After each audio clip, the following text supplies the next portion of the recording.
Hello， 大家好，我是 River。今天要来介绍一部我觉得非常好看、战斗非常爽快、主角认认真真攻略 VR 游戏的作品《香格里拉：开拓意境》。坦白说，这部当初出现在新番列表的时候，并没有吸引太到我的注意。毕竟封面是个鸟头人，给我的第一印象就是那种不是很正经的奇幻类作品。不过后来是因为在看新番介绍的相关影片以及文章的时候，在底下发现有非常多的人指明说很期待这部作品。在好奇心的驱使之下，我就去查了一下这部作品的相关资讯。不查还好，一查吓一跳，原来是我有眼不是泰山。这部作品的原作网络小说居然累积了超过5亿次的观看，而且在漫画化之后还成为了周刊少年 Magazine 历史上首次达成读者问卷4连冠的作品。看到这些令人惊奇的成就之后，我就立刻买了电子版的漫画来看，结果一看就停不下来，故事超级有趣，不仅世界观丰富，就连游戏内的机制也设计得很严谨，属于那种对技术有要求，但也需要好好动脑才能通关的类型。主角的技术很强，但那是他自己练出来的，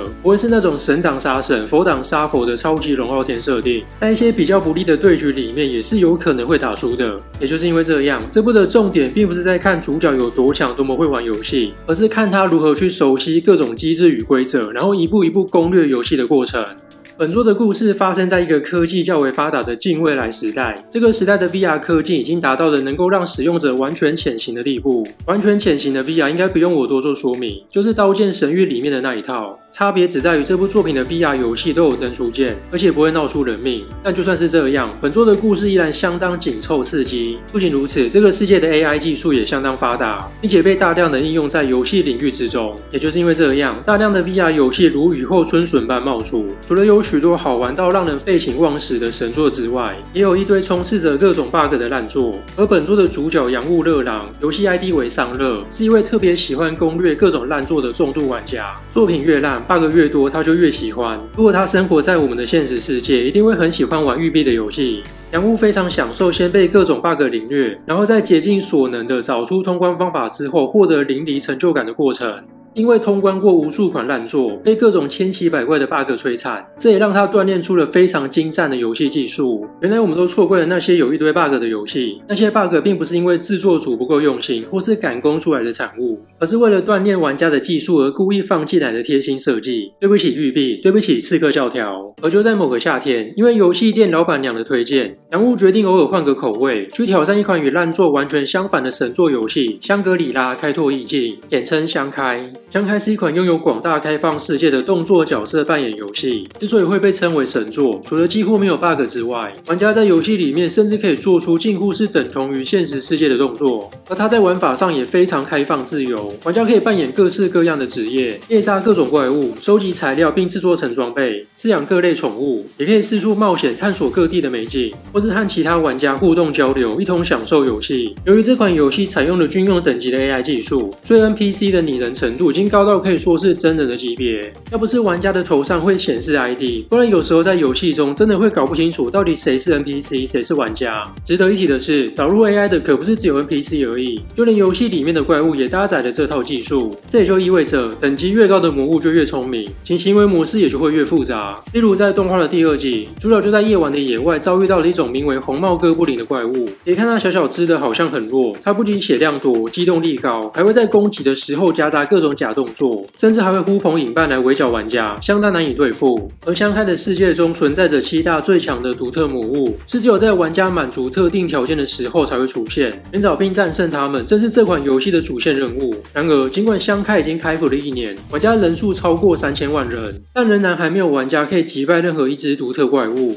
这部作品好看的其中一个点就是，它对怪物的描写非常仔细，像是会用什么样的技能，有什么样的攻击模式以及抗性，或是会掉落什么类型的物品等等。排除等级压制的情况，游戏中若是想要攻略某只特定的魔物，就必须要仔细观察对方的行动，并且找出它的弱点才有可能战胜，绝不会是那种力大专飞，只要拿着超神的武器，用着超猛的技能上前去乱砍就能够打死对方。毕竟这套游戏还有所谓的武器耐久度系统以及弱点机制，每把武器都有耐久值，只要耐久值归零就会变得无法使用。注意哦，是无法使用，而不是像萨尔达传说、旷野之息或是王国之泪那样会直接消失。所以玩家只要将武器修好就可以再次使用。除此之外，怪物所拥有的抗性以及坚硬的外皮也会影响到武器耐久值的耗损速度，而每只怪物所惧怕的弱点属性也不同，像是带有斩击抗性的泥瓦就必须要使用打击或者刺激才能造成有效的伤害。比较有趣的是，玩家若是能够以理想的方式命中目标，像是击中怪物身上的弱点部位，就会触发暴击，让自身的伤害翻倍。甚至一些游戏理解比较深的玩家，还会搭配一些能够造成异常状态的技能来频繁的打出暴击。例如剧中就有一招叫做拧转穿刺的招式，其技能效果是以简洁的攻击快速造成伤害，并且会给予目标附加一段时间的伤口效果。此时只要攻击伤口部位就可以造成暴击。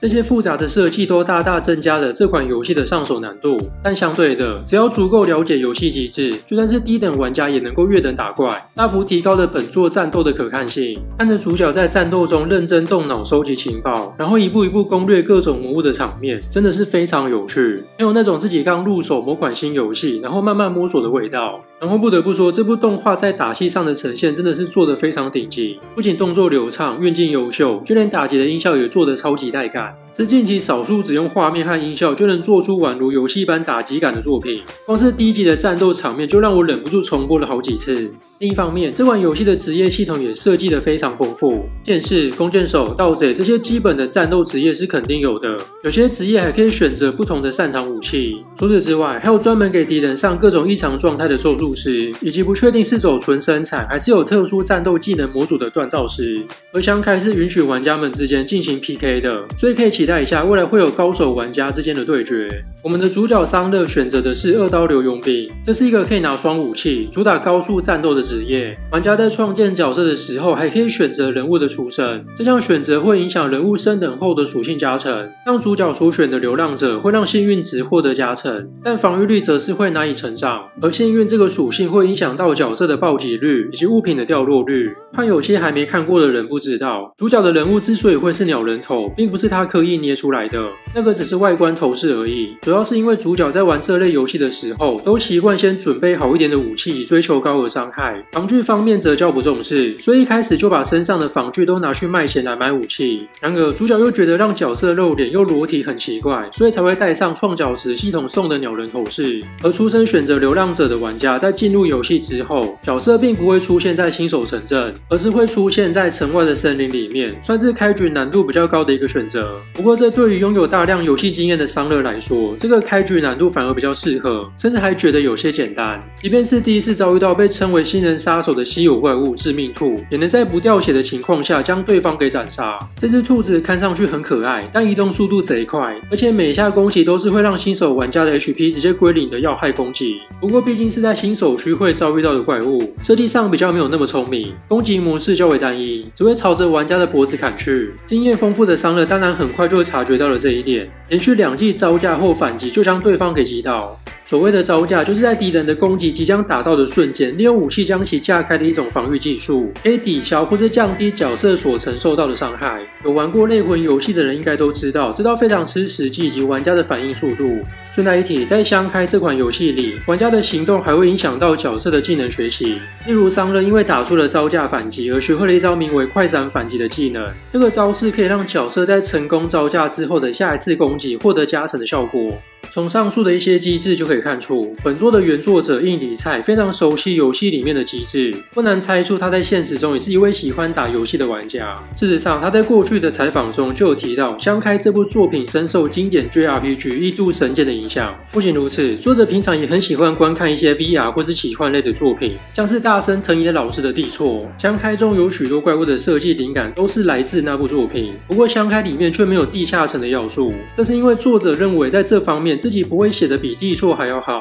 所以就干脆放掉，好好的专注在自己擅长的部分。值得一提的是，其实在新手区放致命兔的这个设计，就是在致敬以前外国某款网络游戏的事件。根据某位巴哈网友的描述，当时是该款游戏的工程师心血来潮，把新手区某只兔子怪物的速度调整至音速，想测试看看到底会发生什么有趣的事情，结果就造成了大量新手玩家死亡的事件，可谓名副其实的新人杀手。后来该名工程师还对该只兔子发出了悬赏，吸引了大量玩家前去猎杀，但直到该游戏结束营运，仍然没有玩家可以杀死那只音速兔子。在此之后，杀人兔就成为了许多游戏相关作品经常会致敬的对象。而不仅是作者喜欢在作品中玩各种游戏梗，就连动画制作组也在剧中放了许多游戏彩蛋。仔细观察的话，会发现，在动画第一集电玩店里架上的许多商品都是现实中真实存在的游戏，像是《萨尔达传说：旷野之息》、皮克敏、文明系列。列、艾尔登法环、黑暗灵魂，还有宝可梦剑盾等等。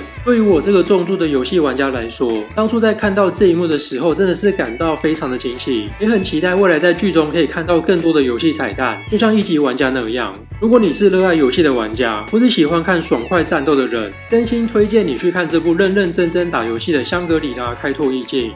OK， 今天的影片就差不多到这边。如果你喜欢我的影片，别忘了帮我下喜欢，也欢迎订阅我的频道以及按赞追踪我的粉丝专页，或是可以加入频道会员，想要支持我创作出更多影片。我是 River， 感谢你的收看，我们下次见。